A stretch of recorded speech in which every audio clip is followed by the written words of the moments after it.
At my granddaughter's wedding in Barcelona, my daughter-in-law whispered loudly, "She's not family, just an old hag that brings harm." I rose, calm.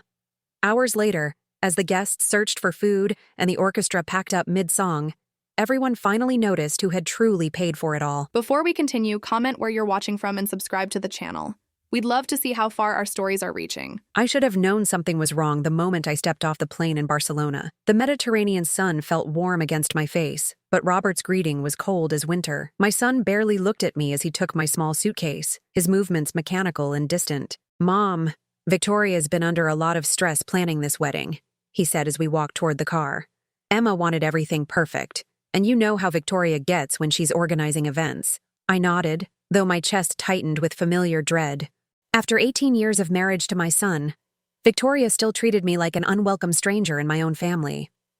The drive to the hotel was filled with Robert's nervous chatter about Barcelona's architecture, while I stared out the window, watching the beautiful city blur past. Emma's wedding was supposed to be the happiest day of our family. My granddaughter, now 24, was marrying Thomas, a kind young man who genuinely seemed to adore her. I'd been looking forward to this moment for months, carefully planning every detail of my contribution to their special day. What Victoria didn't know was that I owned Elegant Affairs, the premier event planning company she'd hired for the wedding. I'd built the company from nothing 30 years ago, after my husband died, starting with small birthday parties and growing it into one of Barcelona's most exclusive event services. I kept my ownership completely private, operating through managers and never appearing at events myself. When Victoria called Elegant Affairs 6 months ago, demanding only the best for Emma's wedding, my heart had soared. Finally, I could give my granddaughter the wedding of her dreams without Victoria's interference or condescension. I instructed my team to spare no expense. The finest venue overlooking the Mediterranean, imported flowers, a renowned chef, a full orchestra. The rehearsal dinner was held at a charming restaurant in the Gothic Quarter. I arrived wearing my best navy dress, the one Emma had complimented years ago, and carrying a small gift for the bride. The moment I walked into the private dining room, I felt the familiar chill of Victoria's disapproval. "Patricia," Victoria said, her voice sharp enough to cut glass. "I thought we discussed the dress code. This is a sophisticated event." I looked around the room at the other guests. Thomas's family, longtime friends, Emma's college roommates. Everyone was dressed nicely but comfortably. My dress was perfectly appropriate, but Victoria's comment made me feel suddenly shabby and out of place. "I'm sorry," I said quietly. "I thought this would be suitable." Victoria's laugh tinkled like breaking glass. "Well, you're here now. Just try to blend in." Blend in, as if I were an unwelcome intruder rather than the grandmother of the bride. I found a seat at the far end of the table, next to Thomas's elderly aunt, who seemed kind but spoke very little English. The conversation flowed around me in Spanish and English, but I felt invisible, forgotten. Emma looked radiant at the head of the table, her face glowing with happiness. When she caught my eye, she smiled and waved, but Victoria quickly captured her attention with questions about tomorrow's timeline. I watched my granddaughter laugh and chat, surrounded by people who belonged in her new life, while I sat like a ghost at my own family's celebration. "Abuela Patricia," Emma called out during dessert, using the Spanish term for grandmother that she'd learned in school. "Tell everyone about the time you taught me to make your famous apple pie." My heart lifted. This was what I'd hoped for, a chance to be part of the conversation, to share a memory with my granddaughter. I started to speak, but Victoria's voice cut across mine. "Oh, that old recipe," Victoria said with a dismissive wave. "Emma's learned so much more sophisticated cooking since then. Thomas's mother has been teaching her authentic Catalan cuisine." The moment dissolved. Emma nodded politely and turned to Thomas's mother, who began describing a complex seafood dish. I sat back in my chair, my story untold, my connection to Emma severed once again by Victoria's casual cruelty. After dinner, as guests mingled on the restaurant's terrace, I overheard Victoria talking to a group of Thomas's relatives. Her voice carried clearly in the warm evening air. "Robert's mother means well," she was saying, "but she's from a different generation. She doesn't really understand how things work in our family now. We've had to be very patient with her. Patient.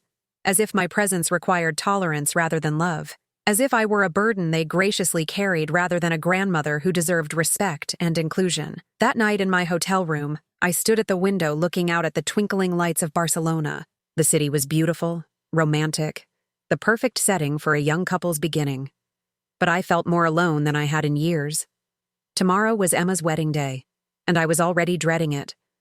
I pulled out my phone and called Marcus, my event manager at Elegant Affairs. Mrs. Henderson, his voice was warm and professional. Everything is set for tomorrow. The venue looks spectacular, and the weather forecast is perfect. Thank you, Marcus. I know you and the team have worked hard to make this special. It will be magical. Your granddaughter is going to have the wedding of her dreams. Your granddaughter. He was one of the few people who knew about my connection to the bride. To everyone else at the company, this was just another high-profile client with an unlimited budget. Marcus, I said carefully, I want you to prepare contingency plans for tomorrow. If anything goes wrong, if any aspect of the service needs to be adjusted, I want you to be ready to act quickly. There was a pause. Marcus had worked for me for 10 years and knew better than to ask unnecessary questions. Of course, Mrs. Henderson. What kind of contingencies should I prepare for? Everything, I said quietly. Be ready to stop everything if I give the signal. After I hung up, I sat on the edge of the hotel bed, my hands shaking slightly. I wasn't planning anything dramatic. I just wanted to be prepared, to have some control in a situation where I felt powerless. Victoria had spent years making me feel like an outsider in my own family. Tomorrow, at my granddaughter's wedding, I refused to be invisible anymore. The next morning dawned bright and clear, with gentle breezes carrying the scent of orange blossoms through my hotel window. It was a perfect day for a wedding, and despite everything, my heart lifted with hope. Perhaps today would be different. Perhaps Victoria would remember that this was about family, about love, about celebrating Emma and Thomas. But deep down, I already knew that hope was foolish. Victoria had shown me exactly who she was for 18 years. Tomorrow would bring the ultimate test of whether I was willing to keep accepting her treatment or finally stand up for myself. The wedding ceremony was scheduled for 5 in the evening, with cocktails and dinner to follow at sunset. I had 6 hours to prepare myself for whatever humiliation Victoria had planned. 6 hours to decide whether I would continue being the silent, patient grandmother who accepted crumbs of affection, or whether I would finally show my family exactly who Patricia Henderson really was. As I prepared for what I suspected would be the most important day of my relationship with my son and granddaughter, I had no idea that by evening's end, everything would change forever. The morning sun filtered through the Barcelona hotel curtains as I sat with my coffee, remembering how it all began. Victoria's campaign to erase me from my family's life hadn't happened overnight. It had been slow, methodical, like water wearing away stone until nothing remained but the shape of absence. It started just 3 months after she married Robert. I'd been planning Emma's 7th birthday party when Victoria called with that syrupy voice she used when delivering bad news. Patricia, I'm so sorry, but we've had to change Emma's party to next Saturday. Something came up with Robert's work schedule. Her tone suggested this was a minor inconvenience, easily fixed. Next Saturday? I'd checked my calendar, heart sinking. I have the church ladies' retreat that weekend. I've been planning it for months. Oh, what a shame. Well, Emma will understand. These things happen. When I called Robert directly, he seemed genuinely surprised. Mom, the party's definitely this Saturday. I don't know why Victoria would say otherwise. But by then, it was too late to gracefully back out of my commitment, and I missed my granddaughter's party. That was Victoria's first test. When I failed to prioritize Emma over my previous obligation, she learned exactly how to manipulate future situations. The pattern became clearer over the years. Christmas dinner would suddenly move from December 25th to the 23rd, but somehow I'd get the message a day late. Emma's school plays would have their dates accidentally mixed up in our conversations. Robert's birthday celebrations would be small family only, until I'd see photos on Victoria's social media showing large gatherings of friends and extended family. Each time, Victoria's explanations were perfectly reasonable. Miscommunication, last-minute changes, simple mistakes that anyone could make. But they happened too often, too conveniently, always excluding me while including everyone else who mattered to her. The worst part was watching how it affected Emma. My granddaughter, once so excited to see me, gradually became more distant. Not unkind, never that, but formal in a way that broke my heart. "How are you, Grandmother Patricia?" she'd ask during our increasingly brief visits, the words polite but empty of the warmth we'd once shared. I discovered later that Victoria had been feeding Emma a steady diet of subtle poison about me. Nothing dramatic or obviously untrue, just small comments that painted me as difficult and demanding. "Grandmother Patricia gets her feelings hurt very easily," Victoria would tell Emma after I'd missed yet another event due to miscommunication. "We have to be very careful not to upset her, which is why it's sometimes easier if we don't invite her to everything. Or Grandmother Patricia doesn't really understand our family traditions. She comes from a different background, so sometimes she feels left out even when she's included. Each comment created distance, made Emma feel responsible for managing my emotions rather than simply enjoying my presence. Victoria was teaching my granddaughter to see me as a burden rather than a blessing. The financial manipulation began around Emma's 15th birthday. Victoria had been dropping hints for months about Emma needing a car, about college being expensive, about Robert's business having some difficulties. "I hate to ask," Victoria said during one of our monthly phone calls, "but Robert's been so stressed about money. Emma's been accepted to that summer program in France, and we just can't swing the tuition right now." Of course, I sent the money immediately. $15,000 for a program that would look wonderful on Emma's college applications. I was happy to help, proud that my granddaughter was so accomplished and ambitious. What I didn't know was that Robert's business was actually thriving. Victoria had simply seen an opportunity to establish a pattern. Over the next 3 years, the requests became regular. Emma's private school tuition when Robert's business hit a rough patch. A new laptop for college when their insurance didn't cover the theft. Money for Emma's spring break trip when Victoria's family emergency drained their savings. Each time, Victoria positioned herself as the reluctant messenger, apologizing for having to ask, praising my generosity, making me feel valued and needed. The money flowed easily from my accounts to theirs, and I felt good about helping my family through difficult times. It wasn't until much later that I realized Robert had no idea I was sending money. Victoria had set up separate accounts, intercepted the transfers, and managed the entire arrangement without his knowledge. To Robert, the family finances were mysteriously stable despite the setbacks Victoria described to me. To me, Robert seemed too proud to ask for help directly, requiring Victoria's gentle intervention. The isolation became complete when Victoria started managing all communication between Robert and me. My son, always busy with work and family responsibilities, gradually stopped calling me directly. All family news came through Victoria. All invitations were extended by Victoria.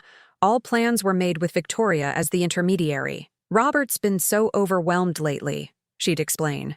"I've been trying to handle more of the family coordination to take pressure off him. You understand?"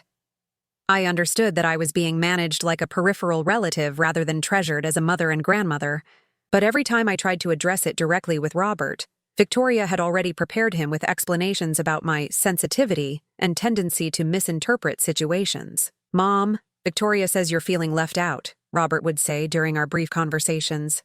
"But you know how much we love you. Maybe you're reading too much into things. Reading too much into being excluded from family events.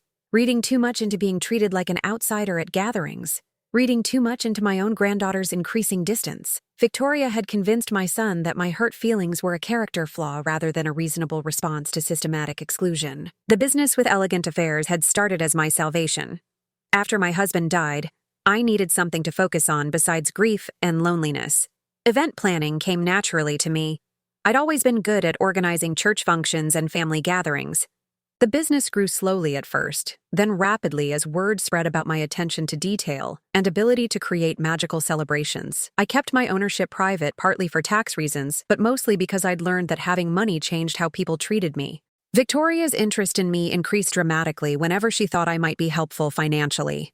I preferred to be valued for myself rather than my bank account. Building Elegant Affairs into Barcelona's premier event company had taken 15 years of careful work. We handled weddings for politicians, celebrations for celebrities, corporate events for international companies. The profit margins were excellent, and my personal wealth had grown considerably. Victoria had no idea that the simple widow she dismissed so casually owned the company she'd hired for Emma's wedding. When she'd called 6 months ago demanding only the best, money is no object, for her daughter's celebration, she'd unknowingly been speaking to my assistant about hiring my company. "The client is quite demanding," Marcus had warned me after their initial consultation. "She has very specific ideas about elegance and sophistication. She's requested that we handle everything without any input from the groom's family or the bride's paternal grandmother." The irony was delicious. Victoria wanted to exclude me from Emma's wedding planning while unknowingly paying me to create the celebration.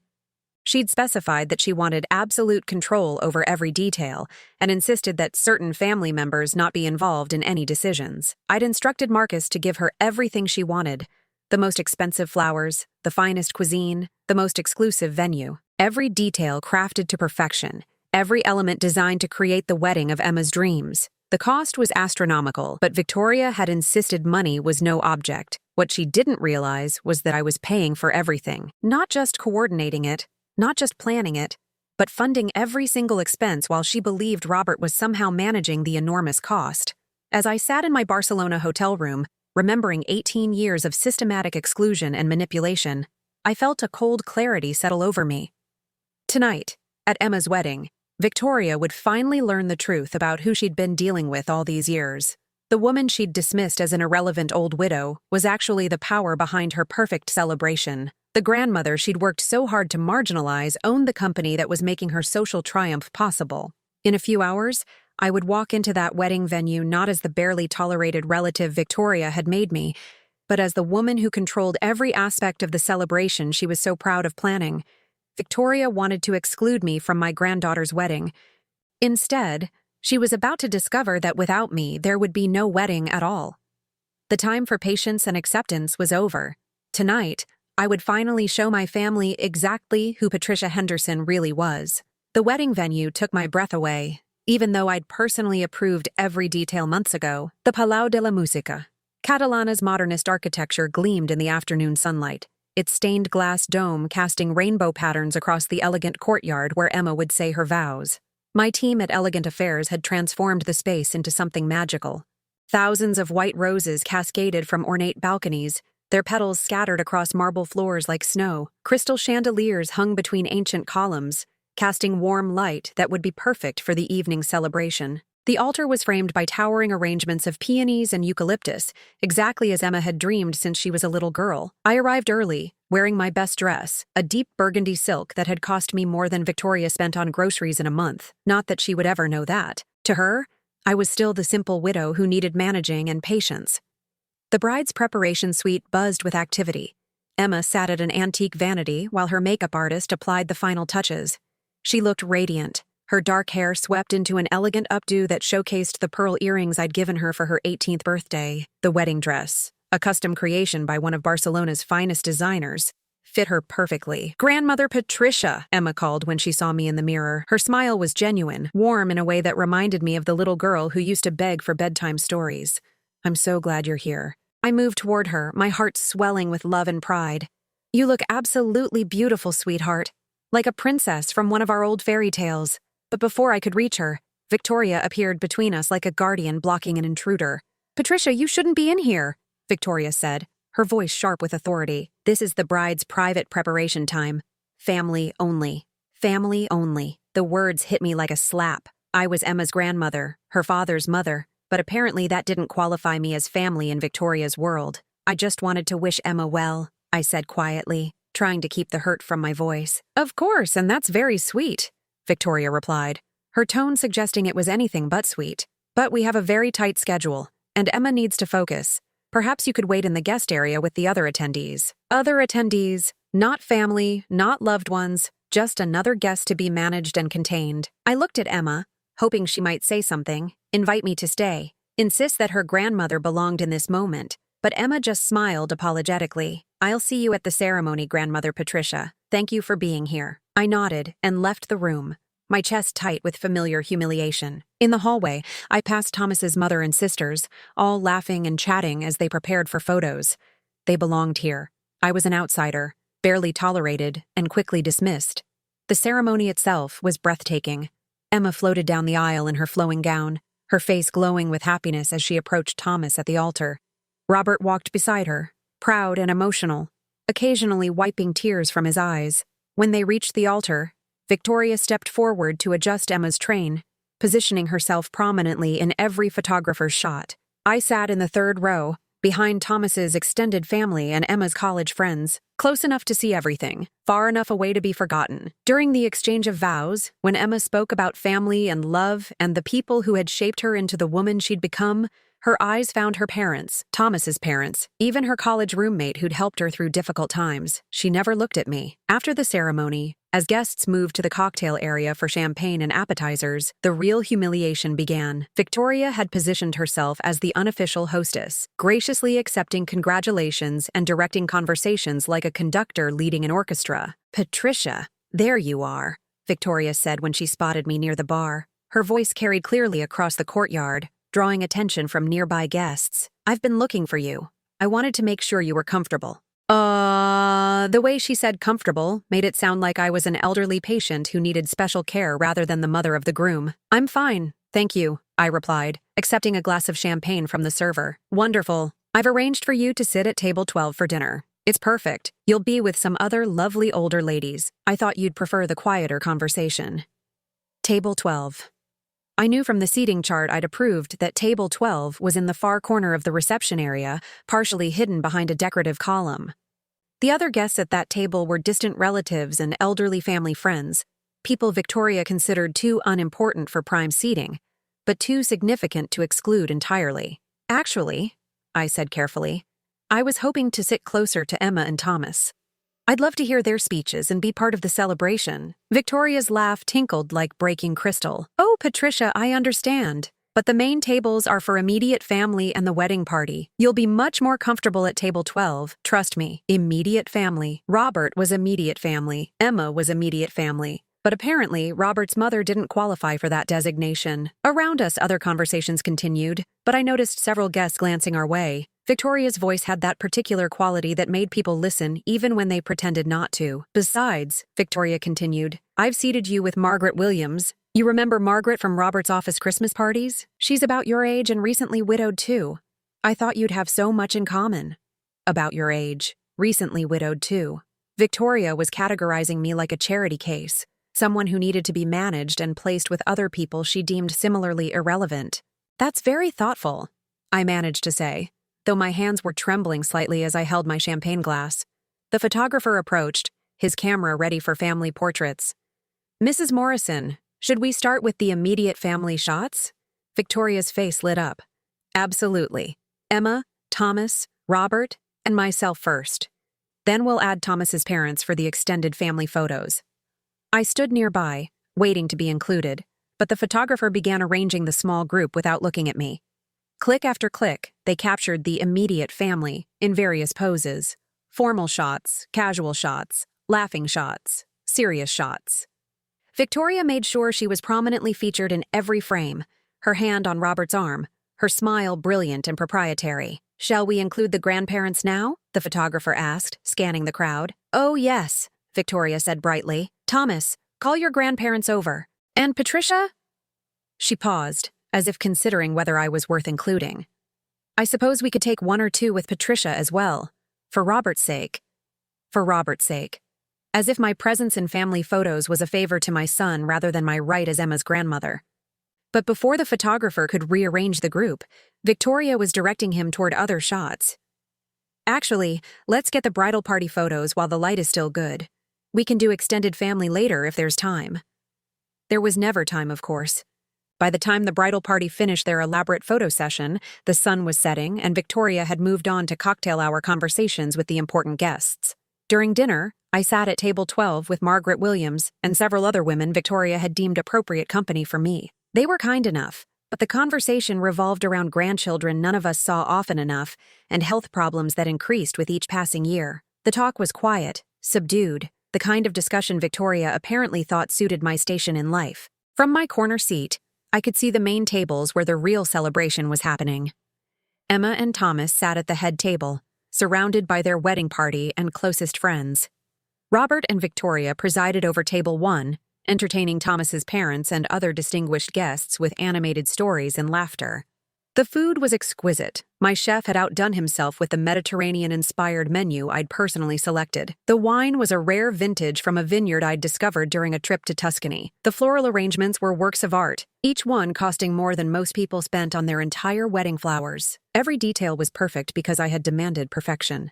Victoria was basking in the glory of an event she believed she had orchestrated, accepting compliments for her impeccable taste and her ability to create such a magical celebration. "Victoria has such an eye for elegance," I heard one guest comment as they passed my table. "This is absolutely stunning." "She told me she planned every detail herself," another voice replied. "What a gift she has for entertaining." Every compliment Victoria received was based on work I had paid for, decisions I had made, excellence I had demanded from my team. She was taking credit for my vision, my money, my expertise, while treating me like an unwanted charity case at my own granddaughter's wedding. The breaking point came during the toasts. Robert stood first, his face glowing with pride and emotion as he spoke about watching Emma grow into the remarkable woman she'd become. His words were beautiful, heartfelt, but when he mentioned the people who had shaped Emma's life, he focused on Victoria's guidance and Thomas's family's warm welcome. No mention of bedtime stories shared, scraped knees bandaged, school plays attended before Victoria started managing my access to Emma's life. Then Victoria rose for her toast, and I felt my hands clench in my lap as she began to speak. "Emma, my darling girl," Victoria said, her voice carrying clearly across the reception. "From the moment you came into our lives, you've been the light of our family. Robert and I have watched you grow into this incredible woman, and we're so proud of the choices you've made. Our family, Robert and I." Victoria was speaking as if Emma were her biological daughter, as if she had raised her from birth, as if Robert had always been a family of 3 rather than 4. "Your father and I wanted tonight to be perfect for you," Victoria continued, "and seeing you so happy with Thomas makes all our planning worthwhile. Welcome to our family, Thomas. We're so excited to watch your love story unfold. Our planning, our family." Each possessive pronoun was a knife in my heart. Victoria had erased me completely from Emma's story, rewritten history to position herself as the only mother figure Emma had ever known. The applause was thunderous. Guests dabbed at their eyes, moved by Victoria's beautiful words about family and love, and the future stretching ahead. Emma beamed at her stepmother, clearly touched by the speech, while Thomas raised his glass in acknowledgement of his new family's welcome. I sat in my corner, invisible and forgotten, while Victoria basked in the glow of appreciation for the celebration I had created, and the family bonds I was being systematically excluded from. That's when I made my decision. I reached for my phone with steady hands and typed a simple message to Marcus. "Begin the contingency plan. Everything stops in 30 minutes. Victoria wanted to erase me from my granddaughter's wedding while taking credit for my work and my money. She was about to learn exactly what happened when Patricia Henderson finally stopped being patient and started asserting control. The reckoning was about to begin. I watched from my corner table as Victoria moved through the reception like a queen holding court. She glided from group to group, accepting congratulations for the absolutely stunning celebration she had orchestrated. Each compliment fed her ego while my heart grew colder with understanding of just how completely she had stolen credit for my work. "Victoria, this is absolutely magical," gushed Mrs. Hartwell, Thomas's mother. "The venue, the flowers, the food, everything is perfection. You have such exquisite taste." Victoria beamed, placing a modest hand over her heart. "Oh, thank you so much. I spent months planning every detail. I wanted Emma's day to be absolutely perfect, no matter the cost." No matter the cost. The irony was bitter in my mouth. Victoria had no idea what the true cost was because she wasn't paying a single euro of it. Every rose petal scattered across the marble floors, every crystal glass filled with vintage champagne, every note played by the string quartet, all of it was funded by the woman she'd relegated to the forgotten corner of the celebration. My phone buzzed with a text from Marcus. "Everything is in place, Mrs. Henderson. All vendors have been briefed on the contingency protocol, awaiting your final authorization." I stared at the message for a long moment, my finger hovering over the reply button. Once I sent the authorization, there would be no going back. Victoria's perfect celebration would crumble, and with it, any chance of maintaining the illusion that we were a happy, functional family. But as I watched her accept another round of praise for her flawless event planning, while I sat isolated among the elderly relatives she'd deemed suitable company for me, I realized there was no family to preserve. Victoria had already destroyed that years ago, piece by piece. Manipulation by manipulation. "Patricia, dear, are you feeling all right?" Margaret Williams leaned over with concern. "You look a bit pale." "I'm fine," I replied, forcing a smile. "Just thinking about how beautiful Emma looks tonight." Margaret followed my gaze to the main table where Emma was laughing at something Thomas had whispered in her ear. "She does look radiant. Victoria has done such a wonderful job with everything." Even kind Margaret, who had no reason to exclude me, had absorbed the narrative that this celebration was Victoria's triumph. That was how thoroughly my daughter-in-law had erased me from my own family's story. I typed my response to Marcus. Authorized. Begin phase 1 in 15 minutes. The next quarter hour felt like the longest of my life. I sipped my wine and made polite conversation while internally counting down the minutes until Victoria's world would begin to unravel. Around me, the celebration continued in full swing. The orchestra played romantic melodies that drifted across the courtyard.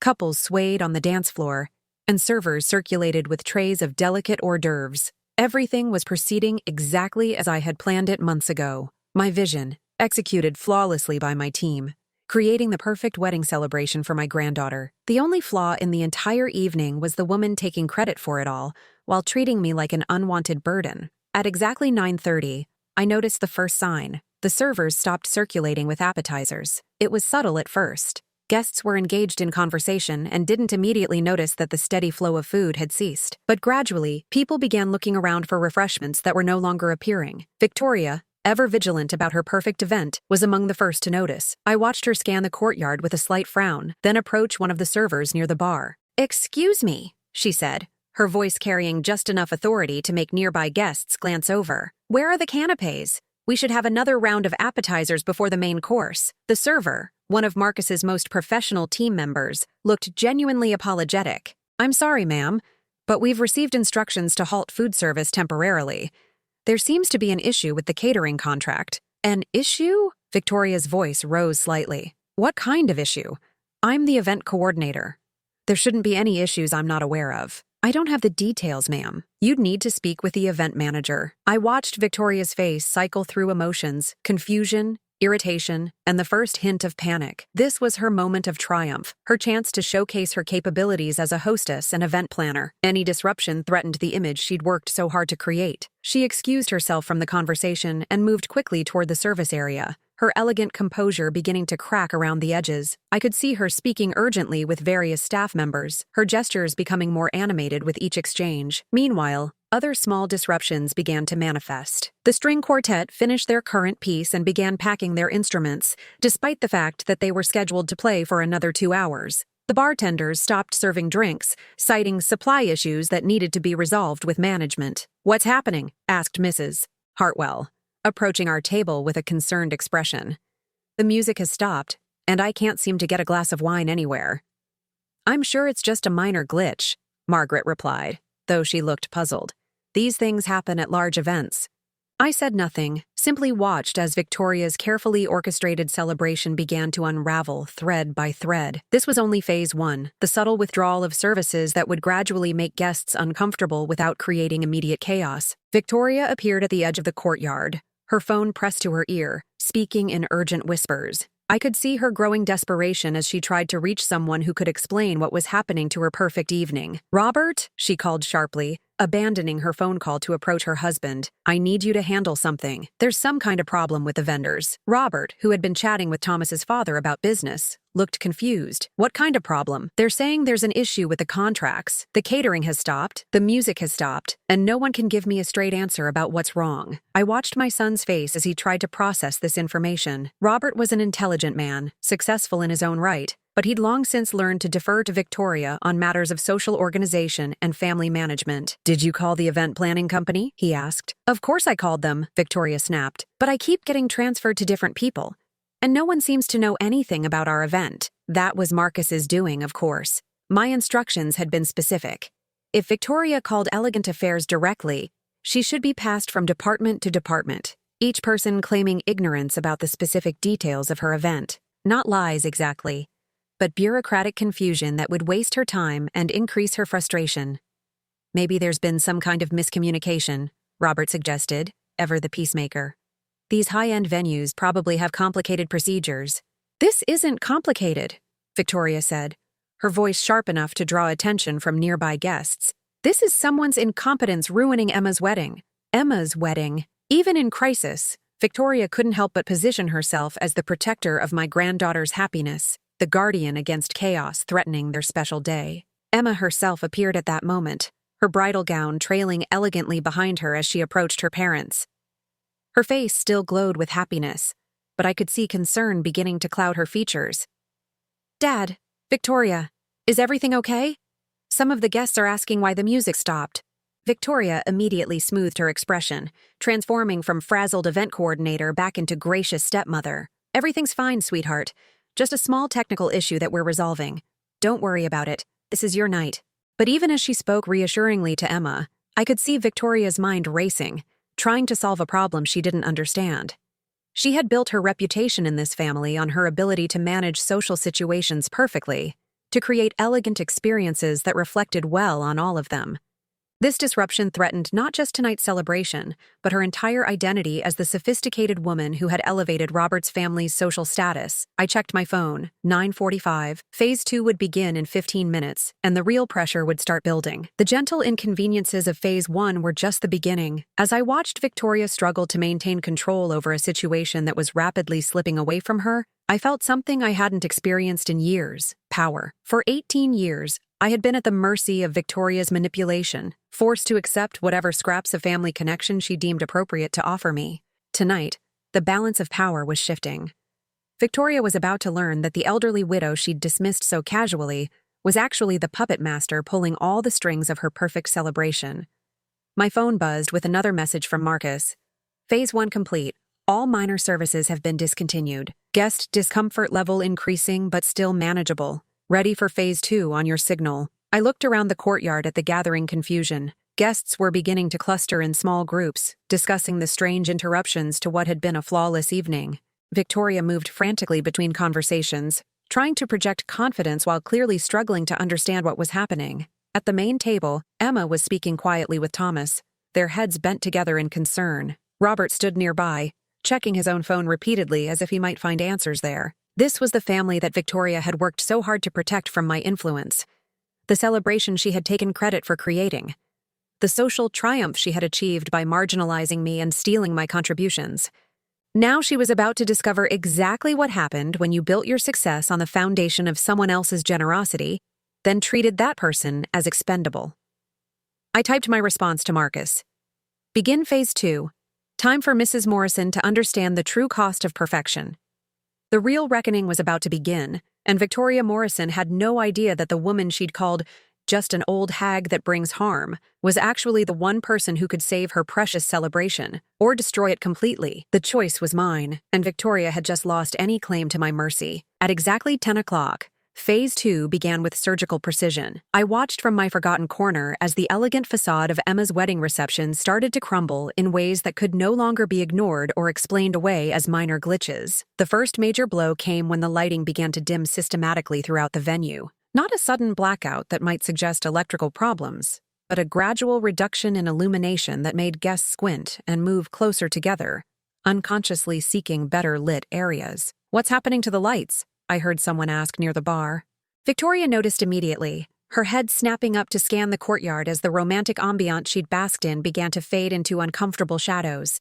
She rushed toward a cluster of venue staff who were standing near the main entrance, their expressions carefully neutral. "Excuse me," Victoria's voice carried across the courtyard, sharp with authority and growing panic. "There's something wrong with the lighting system. We need this fixed immediately." The venue manager, a woman in her 40s whom I knew well from previous events, looked genuinely sympathetic. "I'm terribly sorry, Mrs. Morrison, but we've received notice that there's been a contract dispute with your event planning company. Until it's resolved, we're required to scale back all services." "Contract dispute?" Victoria's voice rose an octave. "What are you talking about? There's no dispute. I paid for everything months ago. According to our records, the account holder has requested immediate cessation of services pending resolution of payment issues." I almost smiled at Marcus's creative interpretation of my instructions. Technically true, I was the account holder, and I had requested cessation of services. The payment issues were also accurate, in the sense that I was no longer willing to pay for a celebration where I was treated as an unwanted burden. Victoria pulled out her phone with shaking hands. "I'm calling the event company right now.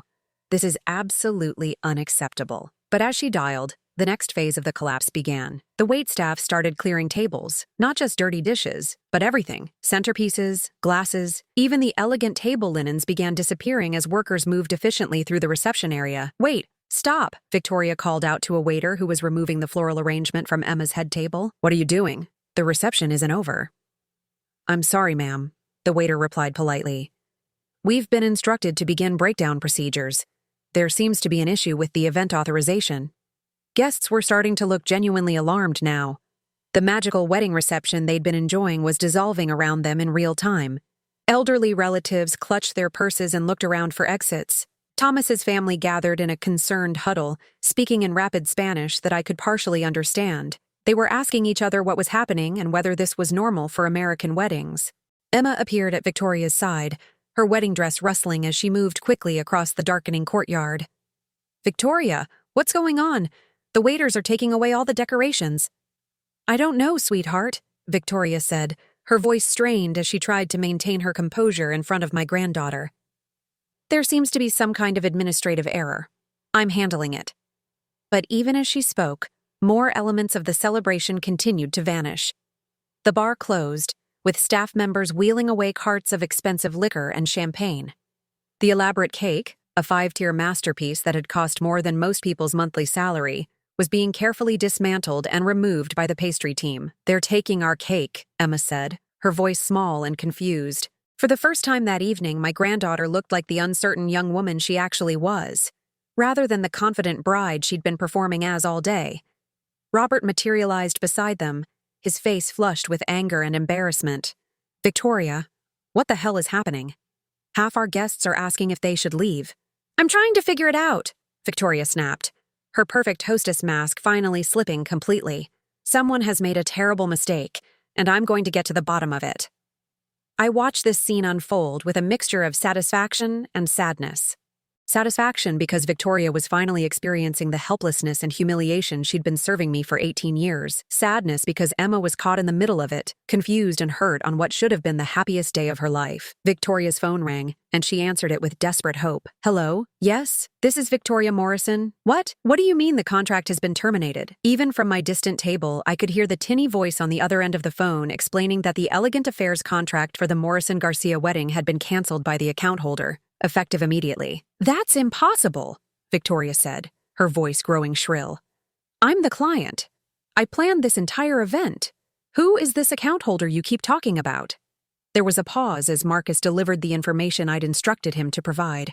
Victoria's face went white, then flushed red, then white again as she processed what she was hearing. "Patricia Henderson?" she repeated, loud enough for everyone nearby to hear. "Who the hell is Patricia Henderson?" My heart pounded as I realized this was the moment, the revelation that would change everything. I stood slowly from my corner table, smoothing my burgundy dress and walking with measured steps toward the center of the chaos. I said clearly, my voice carrying across the courtyard in the sudden silence that had fallen. Every head turned toward me. Victoria stared as if I were a ghost materializing from thin air. Robert's mouth fell open. Emma looked between Victoria and me with growing comprehension dawning in her eyes. "You?" Victoria whispered. "You're the account holder?" "I'm the owner of Elegant Affairs," I said simply. "The company you hired to plan Emma's wedding. The company that's been creating your perfect celebration all evening." The silence that followed was deafening. Around us, the remaining guests had stopped their nervous chatter to listen to this unexpected drama unfolding at the center of their evening. Victoria's phone slipped from her hand, clattering onto the marble floor. "That's impossible. You're just what, Victoria?" I asked, stepping closer. "Just an old hag that brings harm? Isn't that what you called me earlier this evening?" I heard several sharp intakes of breath from nearby guests who had witnessed Victoria's casual cruelty, but hadn't understood its full context until now. "Mom," Robert said, his voice strained with confusion and dawning horror. "What are you saying? You own the event company?" "I've owned Elegant Affairs for 15 years, I replied, looking directly at my son. "I built it from nothing after your father died. When Victoria called 6 months ago demanding only the best for Emma's wedding, she was unknowingly hiring my company." Emma stepped forward, her face pale beneath her carefully applied makeup. "Grandmother Patricia? You planned my wedding?" "Every detail," I confirmed. "The flowers you loved, the menu you requested, the music you dreamed of having. I made sure you got everything you wanted for your special day." "But why didn't you tell us?" Emma asked, her voice small and confused. Before I could answer, Victoria found her voice again. "This is insane. If you owned the company, why would you cancel everything? You're ruining Emma's wedding." I turned to face her directly, this woman who had spent 18 years making me feel small and unwanted in my own family. "I'm not ruining anything, Victoria. I'm simply withdrawing my services from someone who considers me just an old hag that brings harm. Someone who has spent this entire evening taking credit for my work while treating me like an embarrassing charity case." "You can't do this," Victoria said, her voice rising with desperation. "There are contracts, legal obligations. The contracts are between my company and the account holder," I replied calmly. "Since I am both the owner of the company and the account holder, I can terminate services at any time." Marcus appeared at my side, having worked his way through the crowd of confused guests. "Mrs. Henderson, the vendors are requesting final instructions. Should we continue with the breakdown? The use of my professional name, Henderson, my married name that I'd kept for business purposes, sent another ripple of shock through the gathering. Robert and Emma knew me as Patricia Morrison, Robert's mother. The guests knew me as the elderly relative Victoria had marginalized all evening, but Marcus's respectful address made it clear that I was someone entirely different in the professional world. "Give us a moment, Marcus," I said. Then I turned back to my family, all of whom were staring at me as if seeing me for the first time. 18 years, I said quietly. "For 18 years, Victoria, you have systematically excluded me from this family. You've made me feel unwanted at every gathering, irrelevant to every celebration, unwelcome in my own son's home. You've poisoned my granddaughter against me and convinced my son that my hurt feelings were a character flaw rather than a reasonable response to your cruelty." "Mom," Robert started, but I held up my hand. Tonight was supposed to be different. Tonight was supposed to be about Emma, about family, about love and celebration. Instead, you've spent the evening taking credit for my work and my money while relegating me to a corner table with the other people you consider unimportant. Victoria's face cycled through emotions: shock, denial, anger, and something that might have been fear as she realized the full scope of what was happening. "You called me just an old hag that brings harm," I continued. "Well, Victoria, you're about to discover exactly what kind of harm this old hag can bring when she's pushed too far." The courtyard had fallen completely silent, except for the sounds of vendors continuing to pack up equipment and remove decorations. Every guest was watching this family drama unfold, this revelation that the dismissed elderly woman in the corner had actually been the puppet master, controlling every aspect of their evening. Emma looked between Victoria and me, tears starting to form in her eyes as she began to understand the full scope of what had been happening in her family for years. "Grandmother Patricia," she whispered, "I had no idea. I'm so sorry." That was when I realized that my granddaughter, beautiful, intelligent Emma, had been as much a victim of Victoria's manipulation as I had been. She hadn't excluded me from malice, but from ignorance, having been fed a steady diet of lies about my irrelevance to her life. But Victoria? Victoria had known exactly what she was doing every step of the way. And now it was time for her to face the consequences. The silence stretched across the darkened courtyard like a held breath. Around us, the elegant reception I had created continued to disappear piece by piece. But now every guest understood they were witnessing something far more significant than vendor problems. They were watching the unraveling of 18 years of family lies. Victoria stood frozen in the center of it all, her perfect composure finally shattered beyond repair. The woman who had spent the evening accepting congratulations for her flawless event planning now faced the reality that every detail she'd taken credit for had been conceived, funded, and executed by the woman she'd spent years treating as an irrelevant burden. "Patricia," she said finally, her voice barely above a whisper, "you can't be serious. You can't destroy Emma's wedding just because your feelings are hurt." The audacity of that statement, reducing 18 years of systematic exclusion to hurt feelings, sparked something fierce in my chest. "Hurt feelings?" I repeated, my voice carrying clearly across the courtyard. "Victoria, let me tell you what hurt feelings look like." I turned to address not just her, but the gathered guests who had witnessed her treatment of me all evening. Hurt feelings are being told there's no room for you in family photos at your own granddaughter's wedding. Hurt feelings are being seated in the corner with the other elderly ladies, while your daughter-in-law takes credit for the celebration you secretly funded. Hurt feelings are being called just an old hag that brings harm in front of people who are supposed to be your family. Emma's hand flew to her mouth, her eyes wide with horror. "Victoria, you didn't really say that, did you?" Victoria's face flushed red. "Emma, you don't understand the context. What context could possibly make that acceptable?" Thomas interrupted, speaking for the first time since the chaos began. His voice was quiet but firm, and I could see anger building in his young face. "Mrs. Henderson is your husband's mother. She's Emma's grandmother." "Exactly," said Mrs. Hartwell, Thomas's mother, stepping forward with obvious disapproval. "Victoria, I heard you say those words myself. I was shocked then, and I'm appalled now, knowing that this woman was actually financing the celebration you were taking credit for." More voices began to join in as guests who had witnessed Victoria's treatment of me throughout the evening started speaking up. The social pressure that Victoria had always used as a weapon against me was now turning against her. "I saw you exclude her from the family photos," said one of Emma's college friends. "You told everyone she was too frail to sit with the family," added another guest. "You made it sound like she was some kind of burden you had to tolerate," said Robert's business partner. Victoria looked around desperately as her social world collapsed. These were the people whose opinions she valued, whose approval she had worked so hard to maintain. Now they were all looking at her with disappointment and disgust. "You don't understand," Victoria said, her voice rising with panic. "She's always been difficult. She never fit in with our lifestyle. I was trying to protect the family from what?" Robert interrupted, his voice sharp with an anger I hadn't heard from him in years. "From my mother? The woman who raised me? The woman who apparently paid for this entire wedding while you took credit for it?" I watched my son as understanding dawned in his eyes. "Mom, how much of our family expenses have you been covering over the years?" It was a question I had hoped he would never have to ask, but now that the truth was coming out, there was no point in hiding anything. "The European summer programs Emma attended," I said quietly. "Her private tutoring when she struggled with mathematics. The down payment on your house when Victoria said you were having cash flow problems.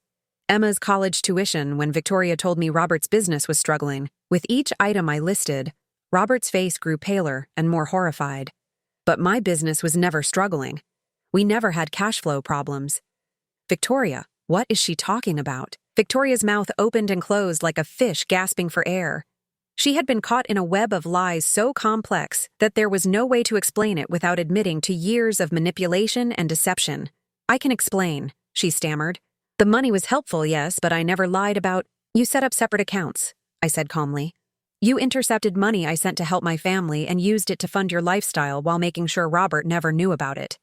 You've been stealing from me for years while simultaneously convincing my son that I was too proud to accept help." The word stealing hung in the air like an accusation. Around us, guests shifted uncomfortably as they realized they were witnessing not just family drama, but the exposure of what appeared to be financial fraud. Emma stepped toward me, tears streaming down her cheeks. "Grandmother Patricia, I'm so sorry. I had no idea any of this was happening.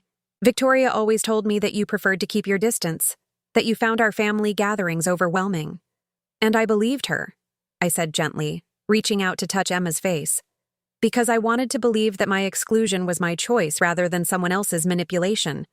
"This is ridiculous," Victoria said, but her voice lacked conviction now. "You're all being manipulated by a bitter old woman who can't accept that families change and grow." The insult was so automatic, so reflexive, that I don't think Victoria even realized she was proving my point. Even in the moment of her exposure, she couldn't help but diminish and attack me. Thomas stepped protectively closer to Emma. "Mrs. Morrison, I think you've said enough." "Don't you dare lecture me, you little—" Victoria started, then caught herself, apparently realizing that insulting the groom at his own wedding reception might not be strategically sound. But the damage was done. Everyone present could see Victoria's true nature now that her carefully constructed facade had crumbled. The gracious hostess, the devoted stepmother, the sophisticated woman who had elevated Robert's family's social status, all of it was revealed as performance designed to mask someone who was fundamentally cruel and manipulative. "Marcus," I called to my event manager, who had been waiting discreetly nearby, "please halt the breakdown. We're going to restore the celebration." A murmur of relief went through the crowd of guests, but I held up my hand to indicate I wasn't finished speaking. "However," I continued, looking directly at Victoria, "we need to establish some new ground rules. This is Emma and Thomas's wedding celebration, not Victoria's social triumph. The focus returns to where it should have been all along, celebrating the beginning of a marriage." I turned to Emma, whose face was streaked with tears, but whose eyes held a spark of hope. "Sweetheart, this is your day. If you want me to restore everything and continue the celebration, I will. But I won't pretend anymore that Victoria's treatment of me is acceptable or that I'm willing to be invisible in my own family." Emma didn't hesitate. She broke away from the group and threw her arms around me, her wedding dress rustling as she held me tight. "Please stay, Grandmother Patricia. Please make it beautiful again. I want you here. I want you at the main table where you should have been all along."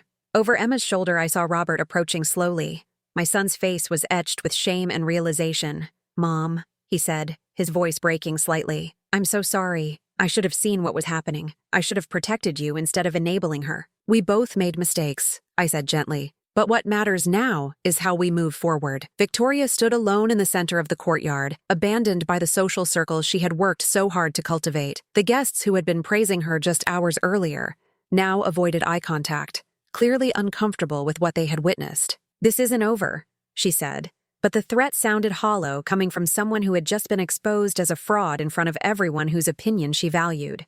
"Yes, it is," Robert said firmly. "Victoria, I think you should leave." Leave. This is my daughter's wedding. Emma is my daughter, Robert replied. You're her stepmother, and after tonight, I'm not even sure you'll continue to be that. Victoria looked around the crowd desperately, searching for an ally, someone who might support her version of events, but every face reflected disappointment, disgust, or simple avoidance of her gaze. Finally, she turned and walked toward the exit, her expensive heels clicking sharply against the marble floor. At the entrance, she paused and looked back. You'll regret this, Robert. All of you will regret this. Then she was gone, leaving behind the wreckage of her carefully constructed lies and the family she had nearly destroyed through her manipulation. As the courtyard door closed behind Victoria, I felt a weight lift from my shoulders that I hadn't even realized I'd been carrying. 18 years of gaslighting, manipulation, and systematic exclusion were finally over. Marcus, I called. Please restore everything. Full service, full celebration, and move my place setting to the main table. Of course, Mrs. Henderson. It will be our pleasure. As the vendors began efficiently restoring the reception, lights brightening, music resuming, flowers reappearing, I felt Emma take my hand. Grandmother Patricia, she said softly, will you tell me about your business? About everything I should have known but didn't? I squeezed her hand gently. We have the rest of our lives to catch up, sweetheart. Tonight is for celebrating your marriage. The reception that followed was different from the perfectly orchestrated event Victoria had presided over earlier. It was warmer, more genuine, filled with conversations that mattered rather than performances designed to impress. I sat at the main table between Emma and Robert, finally in my rightful place in the family. Guests approached throughout the evening to apologize for not speaking up sooner about Victoria's treatment of me, and to express admiration for the business I had built.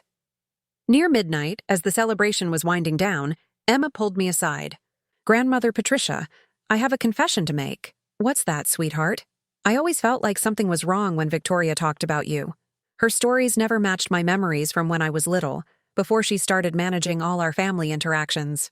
I should have trusted my instincts. You were a child being manipulated by an adult, I said firmly. None of this was your fault. I want to make up for lost time, Emma said. I want to know about your business, your life, everything Victoria kept me from understanding about who you really are. I'd love that, I replied. But first, go dance with your husband. This is your wedding night. As I watched Emma return to Thomas's arms on the dance floor, I felt a deep sense of peace settle over me. Victoria's campaign to erase me from my family had failed. The truth had finally come to light, and while it had been painful, it had also been liberating. Robert appeared beside me, following my gaze to his daughter dancing with her new husband. Mom, I don't know how to apologize for letting this go on so long. You don't need to apologize, I said. You need to make sure it never happens again. It won't, he said firmly. I promise you that. As the last dance played and guests began to say their goodbyes, I realized that Victoria had inadvertently given me the greatest gift possible. By pushing me too far, by humiliating me so completely that I finally fought back,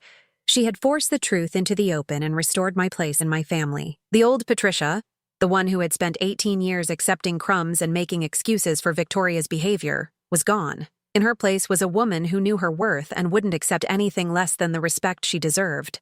Emma's wedding had indeed been perfect, not because of flawless planning or expensive details, but because it had ended with truth, love, and the promise of a future where family meant something real again. As I gathered my things to leave, Marcus approached with a smile. Excellent work tonight, Mrs. Henderson. Perhaps one of our more memorable events. Indeed it was, Marcus. Indeed it was. I walked out into the Barcelona night air, breathing deeply of the freedom that comes with finally standing up for yourself. Behind me, the venue glowed with warm light as the last of the celebration continued, and ahead of me stretched a future where I would never again accept being treated as anything less than the matriarch I had always been. Victoria was gone, but my family, my real family, remained. And that was worth every moment of the reckoning it had taken to reclaim them.